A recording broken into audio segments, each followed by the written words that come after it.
Alô, meus amigos do canal Wellington Campos FC. Tudo bem com você? Olha a fera aqui de novo, meu amigo Ronaldo Castro. Tudo bem, Ronaldo? Tudo bem, grande Wellington. É uma honra participar outra vez aqui do seu programa. Gastando muito? Zero! Esse é uma figuraça. Ronaldo, gente, um dos grandes comentaristas do rádio, da TV e também um velho amigo, um professor. Conheci o Ronaldo ainda cobrindo o clube de regatas Vasco da Gama. Então, por esse motivo, sempre que é possível, eu convido para a gente falar desse momento do Vasco, que está crescendo. A gente já fizemos vídeo na chegada da SAF, fizemos vídeo nas contratações da primeira janela e agora a gente faz um vídeo nesse momento que a coisa está decolando. Você concorda, Ronaldo? Wellington, eu concordo, porque você... Então segura, porque antes eu quero pedir para você se inscrever nas nossas redes sociais aqui embaixo e se inscrever no nosso canal se ainda não é inscrito, Wellington Campos FC.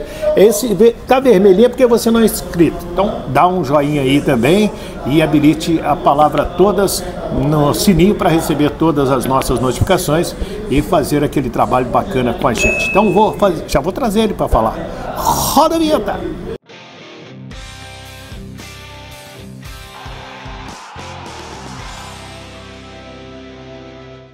Muito bem, minha gente. Então tá aqui meu amigo Ronaldo, né? A gente acompanhou hoje a final da Copa do Brasil. Estivemos aqui vendo aí o São Paulo ser campeão. Vamos falar de Vasco. Vou aproveitar o Ronaldo, mas quero falar primeiro de Vasco. Na abertura do vídeo eu falei, você conversou comigo em algumas fases diferentes do Vasco. Como que você está vendo essa fase agora do Ramon Dias, Ronaldo? Meu caro Wellington, eu vejo o time em ascensão. Você observa que, por exemplo, no último jogo, que o Vasco ganhou de 5-1 da equipe do Curitiba, o Vasco, se tem mais 10 minutos de jogo, ia fazer o sexto, o sétimo. O time não... Hoje o time corre atrás do resultado e pouca gente comentou um detalhe importante. Em 2 jogos, 9 gols fez o ataque do Vasco. Fez 4 no Fluminense, fez 5 diante da equipe do Curitiba. Motivou a sua torcida. O Vasco tem esse compromisso diante do América Mineiro. Este jogo vai ser segunda-feira, amanhã, portanto. É atrasado da 15ª rodada. E se ganhar, ele sai da zona do rebaixamento e coloca o Sport Clube Bahia. Sem depender de ninguém, só dependendo dele. Só depende dele. Então a tendência... Eu fico feliz, meu caro Wellington, porque eu sempre afirmei, não só aqui na Rádio Tupi, como afirmei no teu podcast também, de que o Vasco não iria cair. E para mim não vai cair, porque tem coisa muito pior do que o Vasco. Então, por exemplo, o time perdeu em São Januário, a galera... Aquela interdição foi uma das coisas mais absurdas que eu já vi. Interditar São Januário, foi um negócio absurdo. Mas interditar São Januário é a barreira do Vasco. Também, interditaram tudo. Então você vê, o Santos fez muito pior e não foi interditado a Vila Belmiro. Então agora o Vasco caminha para quê? Caminha para fugir da zona do rebaixamento e, quiçá, pensar numa Sul-Americana primeiro. É verdade. Aqui, Ronaldo, esse jogo é da 15ª rodada. Eu fui lá na tabela. A 15ª rodada ela foi disputada nos dias 15 e 16 de julho. Ou seja, o jogo amanhã, dia 25 de setembro, são 70 dias depois. Não é culpa do Vasco, porque o América naquele momento, junto com o Corinthians, estavam na Copa Sul-Americana e na Copa do Brasil. Isso. Então a CBF teve que reprogramar esse jogo Vasco e América e Corinthians e Grêmio, que ficou aquele 4-4, que deu aquela confusão toda de arbitragem. Na 14ª rodada, o Ramon Dias já estava trabalhando no Vasco e o Vasco perdeu em casa para o Cruzeiro 1-0, um gol de falta que o Machado fez numa falha do goleiro Léo Jardim e foi de portões fechados lá em São Januário, dentro daquela interdição que você falou. E olha só, aquele time do Vasco que perdeu para o Cruzeiro: Léo Jardim, Puma Rodrigues, Maicon, Léo e Capasso, Matheus Carvalho, Jair, Alex Teixeira e Marlon Gomes, Gabriel Peck e Orediano. 7 mudanças que o time sofreu em relação a esse time que você viu ganhar de 5-1 do Curitiba e que deverá ser repetido pelo técnico Ramon Dias amanhã em Belo Horizonte, no Estádio Independência. Léo Jardim, Puma Rodrigues, Medel, Léo e Lucas Piton. Aí, então, pra frente é tudo novo. Zé Gabriel, Prachetes, Paulinho, Dimitri Payet, Rossi e Verratti.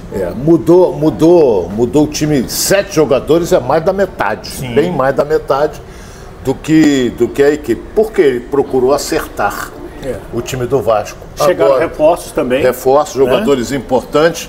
O Veguete, por exemplo, é um jogador com a idade já com 34 anos, mas ele, tecnicamente, ele não é bobo. Ele é grandão, ele cabeceia muito bem.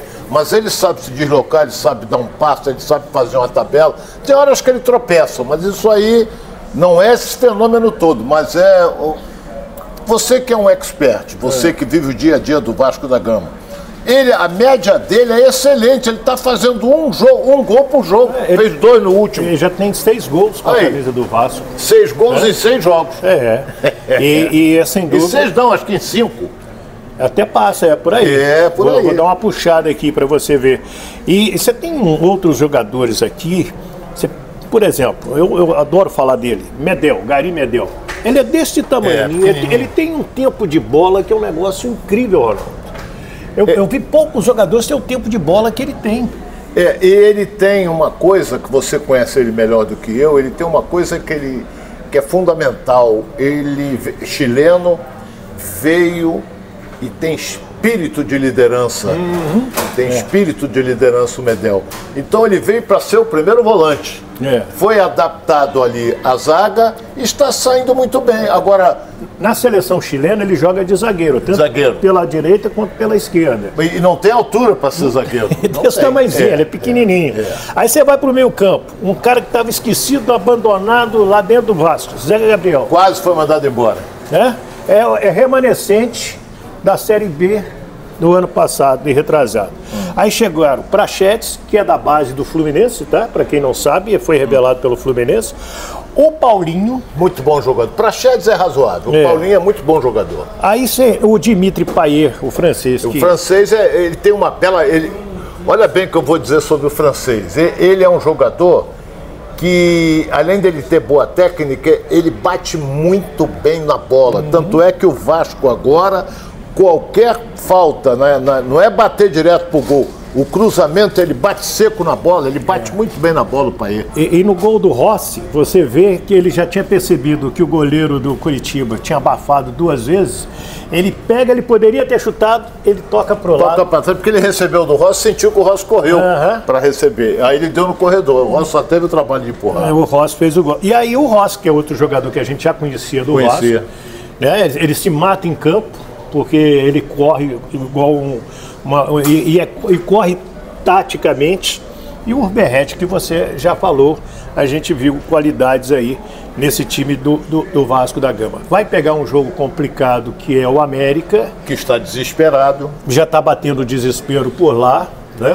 Não é um time bobo também. Também não é. Quem está achando que o Vasco vai chegar em Belo Horizonte e vai aplicar uma goleada e tudo, pode até acontecer. Pode. Mas até o jogo começar é um jogo difícil, você concorda? Concordo. O América Mineiro, eu vi boas partidas dele, ainda com Wagner Mancini no comando.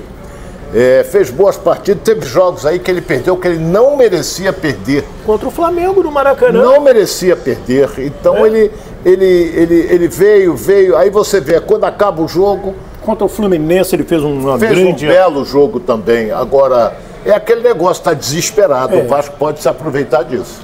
Tem que saber jogar com tranquilidade. Deixa eu aproveitar o Ronaldo para a gente falar da decisão de hoje, em que o São Paulo empatou com o Flamengo 1-1 e levou o título. Olha a renda, Ronaldo, R$24.520.800. 63.077 torcedores.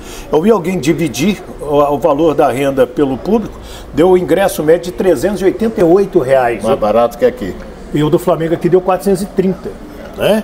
Então, o São Paulo leva os 70 milhões, leva a vaga da Copa do Brasil, da Copa Libertadores, já entra na terceira fase da Copa do Brasil.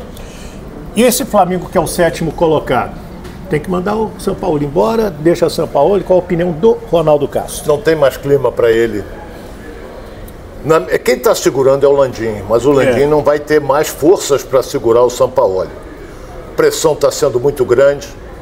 Não é um treinador que, quando você tem a chance de orientar a sua equipe numa parada técnica. Na hidratação. Para hidratação, porque normalmente é uma parada técnica, o jogador de bebe água, ele não se aproxima para dizer, ó, fecha ali, cai você por ali. Ele não fala nada. Então ele deve estar com o fio inteiramente queimado, deve não estar com o fio inteiramente queimado. Agora... E hoje, no intervalo, o Flamengo voltou com 12 para 13 minutos de intervalo.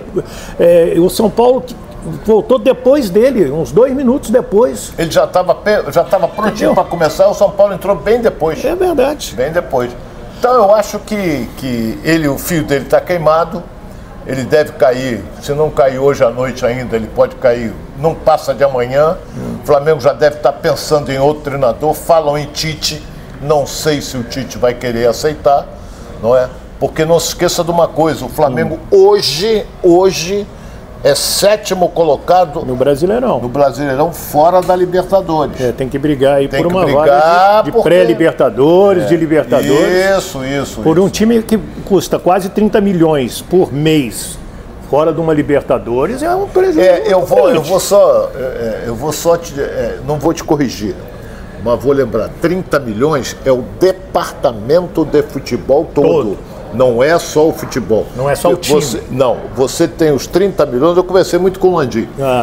Os 30 milhões... Explica que é bom você explicar. Os 30 milhões representam despesa do Ninho do Urubu, que o Flamengo não concentra, igual o Fluminense, se apresenta no dia do jogo. É despesa da base, é Gávea. Gávea que eu digo é aquela infraestrutura ali. Então, e os salários, aí você chega a 30 milhões de reais. Tá. É uma grana, hein? Se for 20 milhões, é uma grana. Porra, mas ele ganhou 30 agora, quer dizer, uma folha já está salvo.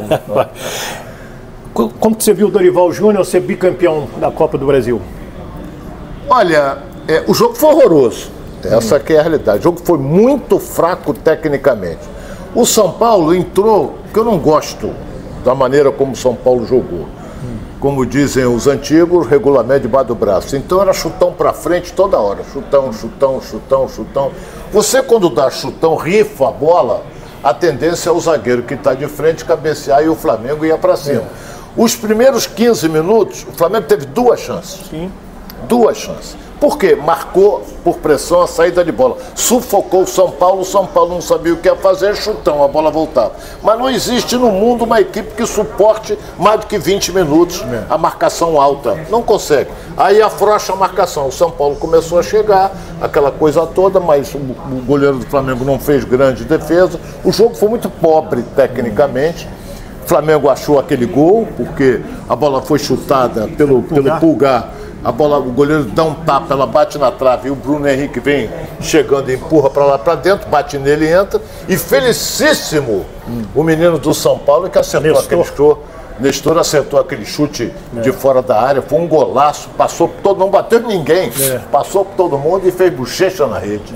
Bacana. Para fechar, Ronaldo, quarta-feira Fluminense e Inter. E aí? Existe uma preocupação. O Fluminense vai com o time completo, vai com o time titular. Mas tem uma preocupação que tem 3 jogadores pendurados. O Felipe Melo, que isso é normal, o Nino e o John Kennedy. E o John Kennedy até teve uma fissura no dedo mínimo da mão, mas não é problema. Vai jogar. Então, olha bem, se algum desses 3 receber uma advertência, automaticamente fora da decisão em Porto Alegre. O Fluminense tem que fazer o resultado aqui. Tem time para fazer? Tem. O Internacional não é esse time todo. Mas é um time copeiro, é um time habituado a participar, é um clube habituado a participar de jogos decisivos. Fluminense, na minha opinião, tem que ganhar e ganhar bem para administrar em Porto Alegre, como fez em Assunção contra o Olímpia. É isso aí. E a sua opinião, meu amigo? Quer que você opine conosco, né? Opiniões sobre o Vasco da Gama, sobre o próprio Flamengo aí de Sampaoli e sobre o Fluminense do Fernando Diniz para quarta-feira contra o Internacional. Se ainda não é inscrito no nosso canal, se inscreva nas nossas redes sociais e o nosso canal também. Nosso canal é o Wellington Campos FC, você não paga rigorosamente nada e dá o joinha para o YouTube entender que o nosso vídeo é bacana e espalhar esse conteúdo aí para outras pessoas que gostam do gênero do esporte. Tá bom? Ronaldo, obrigado mais uma vez, meu ídolo. Um abraço, irmão. Bom te ver, Você como está sempre. no meu coração, grande Wellington Campos. Você também. E não paga nem taxa de iluminação. Mora de graça no meu coração, Ronaldo Castro. Gente, essa é nova, taxa de iluminação. Fiquem com Deus. Uma ótima semana para todos. Do Rio de Janeiro, Ronaldo Castro e o Wellington Campos. Tchau, tchau.